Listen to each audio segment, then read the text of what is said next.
mga kabeshi, welcome to my vlog. Ngayon naman ako'y gagawa ng appetizer na formula. Meron ako ditong ham, cheese, sili, onions, calamansi, at saka salt and pepper to taste. Next naman, titimplahan na natin yung ating formula.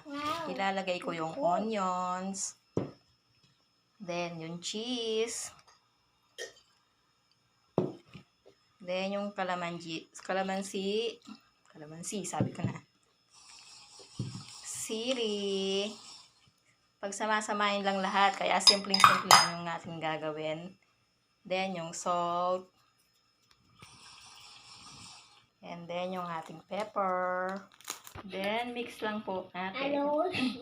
Mix lang natin yung ating formula para magsama-sama yung ang lasa. Masarap po yung formula na pag malamig.